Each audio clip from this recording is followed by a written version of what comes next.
Hello folks, it's Billy Glassman. We're going to follow up on the Bible study from last week. Last week we did Daniel chapter 7 and I stopped after verse 14.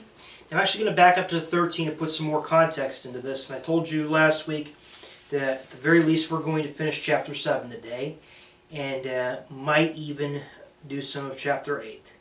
So again, let's turn to Daniel chapter 7. Give you guys a little bit of time to turn there. And I'm going to back up to verse 13 to put some context on today's talk on this. So, Daniel 13. I kept looking in the night visions, and behold, with the clouds of heaven, one like a son of man was coming, and he came up to the Ancient of Days, and was presented before him. Son of Man is Jesus Christ, God the Son. The Ancient of Days is God the Father. I want to revisit that. And to him was given dominion, glory, and a kingdom, that all the peoples, nations, and men of every language might serve him. His dominion is an everlasting dominion, which will not pass away, and his kingdom is one which will not be destroyed. Again, reminiscent of the statue vision, and again this vision here that Daniel's getting. Right, the statue of the dream that Nebuchadnezzar had, now this vision that Daniel's having during Belshazzar's first year of reign. Now we move on to verse 15. This is where it gets new from last week. As for me, Daniel, my spirit was distressed within me, and the visions in my mind kept alarming me. I approached one of those who were standing by and began asking him the exact meaning of all this. So he told me and made known to me the interpretation of these things. These great beasts, which are four in number, are four kings who will arise from the earth. Again, who are these four kings or kingdoms?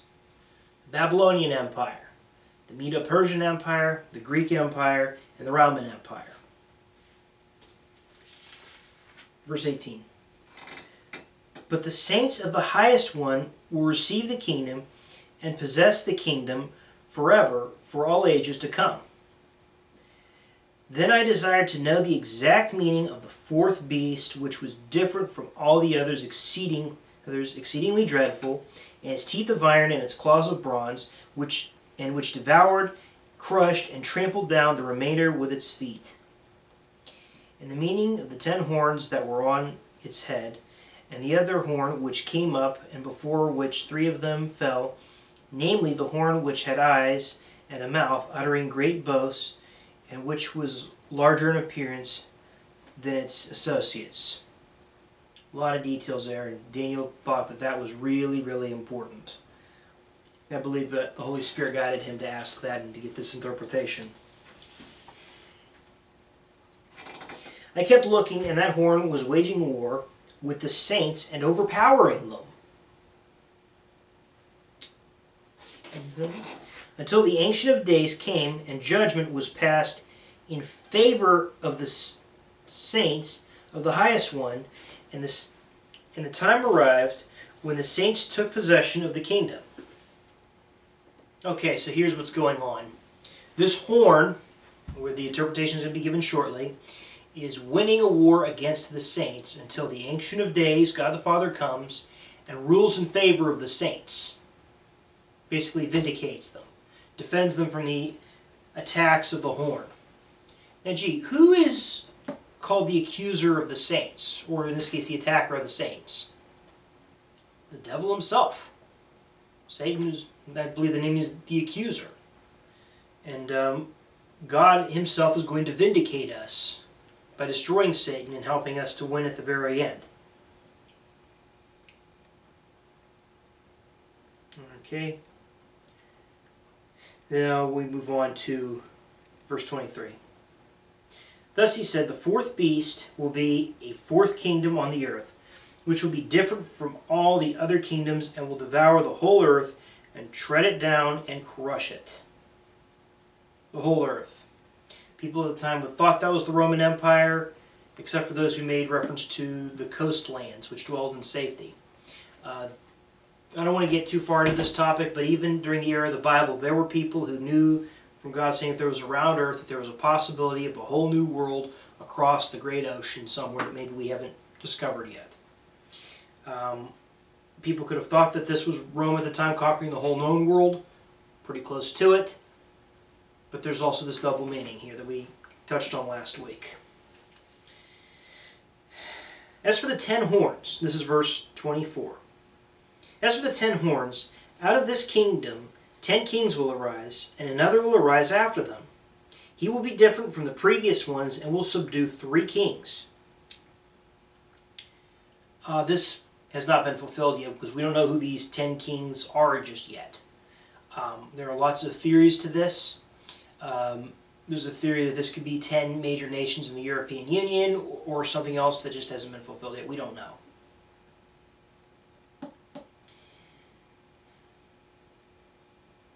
He will speak out, this is verse 25, he will speak out against the Most High and wear down the saints of the Highest One. And he will intend to make alterations in times and in law, and they will be given into his hand for a time, times, and half a time. Okay, there's a lot of controversy on altering the times and the law. The law is probably going to be the most obvious. The New Testament says, woe to him who calls good evil and evil good. He's going to try to do that. But altering the times. Some people have suggested, as had the Seventh-day Adventists, that you see, that's why we got to stick to Saturday, because it's a change of the times. It's a sign of the Antichrist coming. Don't have much basis for that one, I don't think. Some people have suggested that maybe daylight savings time could be altering a prophecy of something. I don't know exactly what he means. He could be trying to change the way, my dad's book, Behold Your King, he wrote a whole section about crazy clocks and calendars. Different cultures had different ways of marking names of the month and when the religious year starting in the fall. There's a lot of detail there. But basically, it was absolutely crazy. And you actually do see some of this. If you go to seminary, people will say how Luke was wrong because he had the wrong year when Tiberius was reigning at the time Christ was there. But they aren't accounting for a co-regency. And again, there's a lot of content there, but that's an example of how the times get altered. There's confusion thrown into the mix of when an epoch starts. There's confusion as to when a certain thing's supposed to happen to say that a prophecy of God wasn't fulfilled. Anything Satan can do to cause confusion, he will do. And that's what it's warning about here. And here's what's interesting. It says, he will speak out against the Most High and wear down the saints of the Highest One. Wear them down. He's going to give Christians a real hard time. He will intend to make alterations in times and in law, and they will be given into his hand. Who's that they will be given into his hand? The saints, the whole earth is going to be given into his hand for a time, times, and half a time. Time was reference to a year. Times, saying it plural, made it 2, and half a time. So that's 3.5 times, which is 3.5 years. Okay, and again, this is a basis for a mid-tribulation rapture, but we're not going to get into that here. But basically, he's going to have 3.5 years where he's going to have everything absolutely how he wants it, the way he wants it. And then he gets destroyed at the end.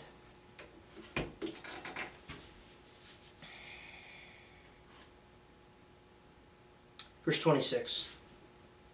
But the court will sit for judgment, and his dominion will be taken away, annihilated, and destroyed forever. Then the sovereignty, the domain, and the greatness of all the kingdoms under the whole heaven will be given to the people of the saints of the Highest One. His kingdom will be an everlasting kingdom, and all the dominions will serve and obey him. Okay. One commentator was mentioning how Daniel had large sections that were written in Aramaic, and he made the point that if you translate from Hebrew to this word, you could get the word serve, which could be equal to serving your employer. But if you translate from the Aramaic word that was used, you get the word worship. And he is based on that's why he's convinced that Aramaic was used, because he wants to get the idea that Jesus is going to be worshipped. But again, he's going to let the saints win while the beast is destroyed. And they're going to have, under his leadership, control over the kingdoms of the earth. But Christ is going to be really supremely reigning. Because it says all dominions will serve and obey him, because Christ is going to be the boss. Verse 28. At this point the revelation ended. As for me, Daniel, my thoughts were greatly alarming me, and my face grew pale, but I kept the matter to myself. Some versions will say he kept it hidden in his heart. But the point is, while Belshazzar is reigning, he's not sharing this, at least at this time. Timing isn't right yet. Belshazzar was a wicked man. He did not deserve to have this revelation. He would not have appreciated it. But this ends up getting written down at some point later from that. Now, that is the end of chapter 7 here. But basically, chapter 7 ends with Daniel being alarmed by the vision of the things he saw. So I think we have some time. Let's move on to chapter 8 to get a little bit more understanding of this. Chapter 8, verse 1. In the 3rd year of the reign of Belshazzar, so 2 years forward, Belshazzar the king, a vision appeared to me. Daniel, subsequent to the one which appeared to me previously. I looked in the vision, and while I was looking, I was at the citadel of Susa, which is in the province of Elam, and I looked in the vision, and I myself was beside the Ulai canal. Then I lifted my eyes and looked, and behold, a ram which had 2 horns was standing in front of the canal.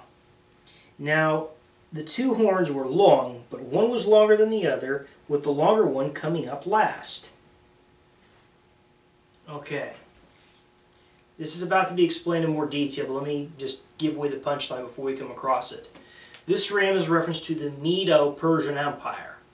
The Medes represented the horn that grew first. The Persians, under the command of Cyrus, rose up after, gaining domination, getting a little bit larger, and then Cyrus ended up being the big cheese, and the Persians became the more powerful section of the Medo-Persian Empire. I saw the ram butting westward, northward, and southward, and no other beast could stand before him, nor was there anyone to rescue from his power, but he did as he pleased and magnified himself. That's exactly what the Medo-Persian Empire did. Those are the directions that they conquered. They were pretty much nice to Israel that was in exile at this time. But that's the direction they conquered. Nobody could stop them. And he magnified himself. Getting a little cocky. Verse 5.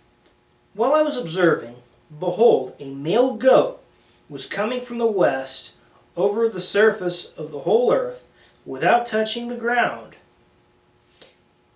That's an interesting view here. The whole surface of the earth without touching the ground. Basically giving the image of him flying in really fast. And the goat had a capricious horn between his eyes, or a pompous horn between his eyes. He came up to the ram that had the 2 horns, which I had been standing in front of the canal, and rushed at him in his mighty wrath. I saw him come beside the ram, and he was enraged at him. And he struck the ram and shattered his 2 horns, and the ram had no strength to withstand him. So he hurled him to the ground and trampled on him, and there was none to rescue the ram from his power. Okay. Talks about now there's a goat charging the ram, taking him down, knocking off his 2 horns, trampling him and running him off.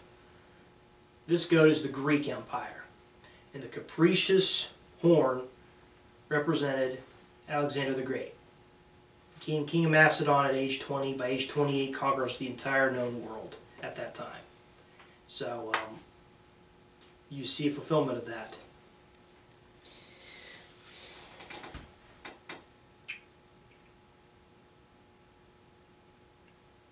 Verse 8.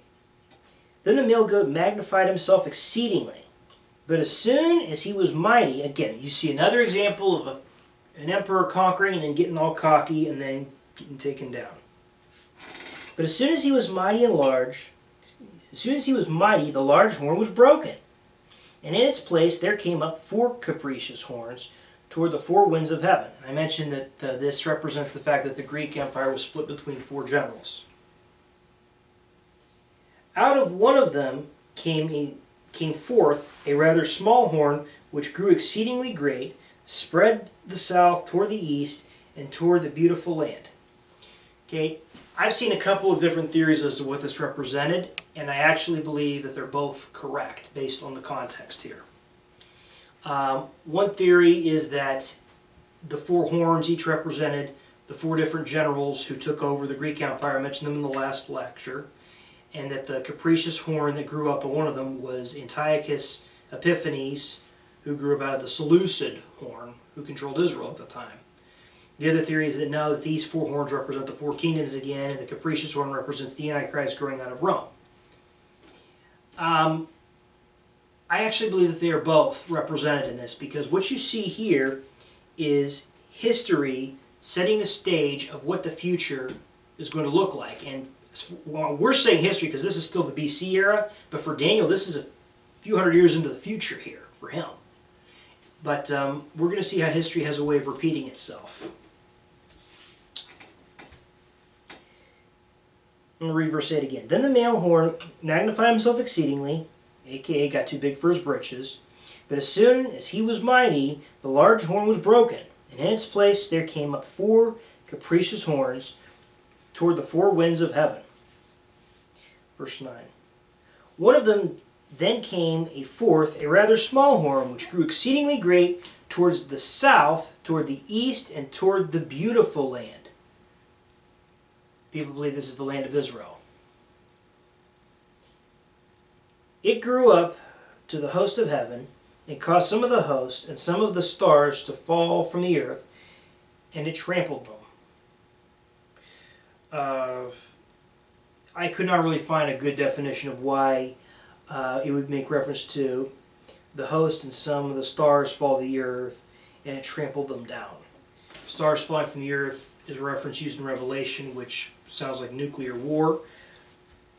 I don't see that here. And unless this is a metaphor for something, you really didn't see that with Antiochus Epiphanes. And that's part of the reason why that one theorist said that this has to be a reference to the Antichrist. But we're going to investigate that in a little bit here. Verse 11. It even magnified itself to be equal with the commander of the host. That happened with Antiochus. He printed money that says Theos Epiphanes, which means God manifest. Basically, he's setting himself up as God. The Antichrist is going to do that too. And it removed the regular sacrifice from him, with a capital H, and the place of his sanctuary was thrown down. God's sanctuary was thrown down. Antiochus Epiphanes destroyed the temple, destroyed the entire Jewish order, banned circumcision, required priests to offer pigs on what was the altar of God as a sacrifice to their false gods. He was waging war on God because he wanted to supplant them with the Greek gods. And guess what? The Antichrist is going to do that too. He's going to try to take away the worship of God to try to set himself up as God. Okay? Verse 12. And on account of transgression, the host will be given over to the horn, along with the regular sacrifice, and it will fling truth to the ground and perform its will and prosper. Okay, there's a statement in the book of Maccabees that, I believe it was 2nd Maccabees, that Antiochus required the burning of the law, the books of the law, and if anyone was found with them, they were to get a death sentence. Okay, so he's trying desperately to destroy the truth of God. He says, "It will fling truth to the ground and perform its will and prosper." At least in the short run, Antiochus succeeded. He excelled very quickly in military power and wealth, and everything looked great for him for a while. Same thing's going to happen with the Antichrist. In the 3.5 years, he's going to have everything absolutely how he wants it, the way he wants it. Because God's going to let him. Well, with very few limitations at least. Verse 13. Then I heard a holy one speaking, and another holy one said to that particular one who was speaking, How long will the vision about the regular sacrifice apply, while the transgression causes horror, so as to allow both the holy place and the host to be trampled? He said to me, for 2,300 evenings and mornings, and the holy place will be properly restored. If you mark from December 25th of, I apologize, I think it was 168 AD, and you back up 2,300 days, that's the start of when Antiochus gets established. And then right at the end of it, after the Maccabees conquer them, they restore them. So by the way, here's another thing about Antiochus. God took him down. God also takes down the Antichrist. Antiochus was not killed by the Maccabees. He died of disease. The Antichrist is going to be taken down by Christ. He's going to get a fatal wound to the head, recover miraculously, then everyone follows him, and then God has to take him down. Verse 15. When I, Daniel, had seen the vision, I sought to understand it. And behold, standing before me was one who looked like a man. And I heard the voice of a man between the banks of Ulai, and he called out and said, Gabriel, give this man an understanding of the vision. So he came near to where I was standing, and when I came I was frightened and fell on my face. But he said to me, Son of man, understand that the vision pertains to the time of the end. And that's where that guy with the second theory has the point that, see, this is not a reference to the four kingdoms, this is a reference just to the Antichrist because it's way at the end. But you still see a precursor with the other four kingdoms. So that's why I would actually include both these theories as to what these four horns with the capricious horn growing out means. Now while he was talking to me, I sank into a deep sleep with my face to the ground, but he touched me and made me stand upright. He said, Behold, I am going to let you know what will occur at the final period of the indignation, for it pertains to the appointed time of the end. The ram's identity. He's about to explain what I just said a minute ago. The ram which you saw with the two horns represents the kings of Media and Persia, the goat.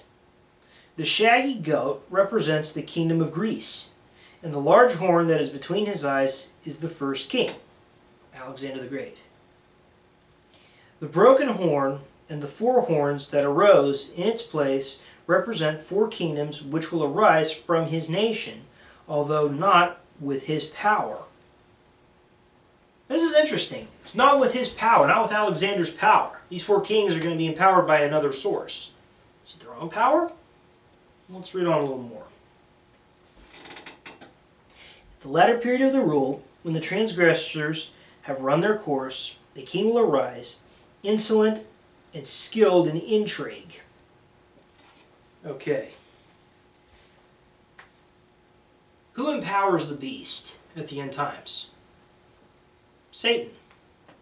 The beast is his man image on the earth. Antiochus was empowered ultimately by Satan, and God allowed it. So will the beast. The king will arise insolent, which is a way of saying disrespectful, rebellious, brazen, and skilled in intrigue. He's a smooth talker who can cut deals, something Antiochus did, and so will the beast. The beast is going to cut a deal with Israel, even though he's got every intention on hurting them. Antiochus was a slick willy who could talk his way into any kind of deals he wanted as well.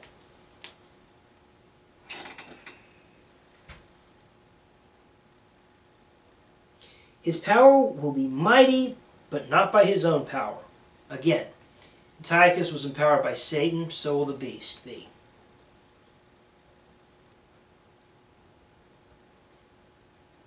His power will be mighty, but not by his own power. He will destroy to an extraordinary degree. That's what Antiochus did. That's what the beast is going to do. And prosper and perform his will. Antiochus did. So will the beast. He will destroy mighty men and the holy people. Antiochus did. So will the beast. And through his shrewdness he will cause deceit to succeed by his influence. Yeah. Spread the Greek idolatry. Antiochus did and tried to destroy the books of the law. Beast is going to try pulling the exact same thing.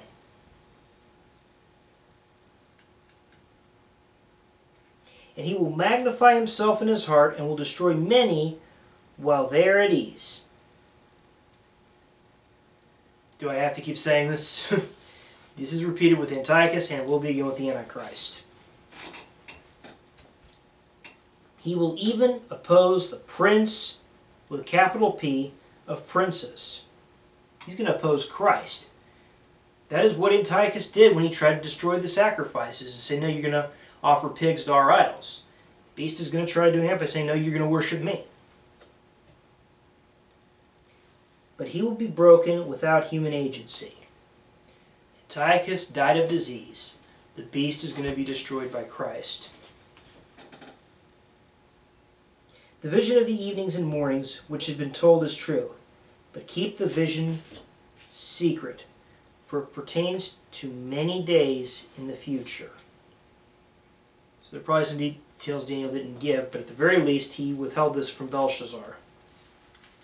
Verse 27, Then I, Daniel, was exhausted and sick for days. Then I got up again and carried on the king's business, but I was astounded at the vision, and there was none to explain it. So, Daniel has a dream, wakes up, goes about floating along and doing the king's business, doing his job like everything's fine, I guess acting untroubled in front of the king, and there was none to explain it. Daniel was told to keep it a secret, so there was nobody who he could share it with to bounce it off with. There were probably certain things that he was told to keep secret, and we know John had that. And that's the end of chapter 8. So we finished Daniel 7 and 8. I thought we'd at least touch on 8, but I guess we really did finish it. So thank you all for watching, and next week we will be going over Daniel chapter 9. So thank you very much.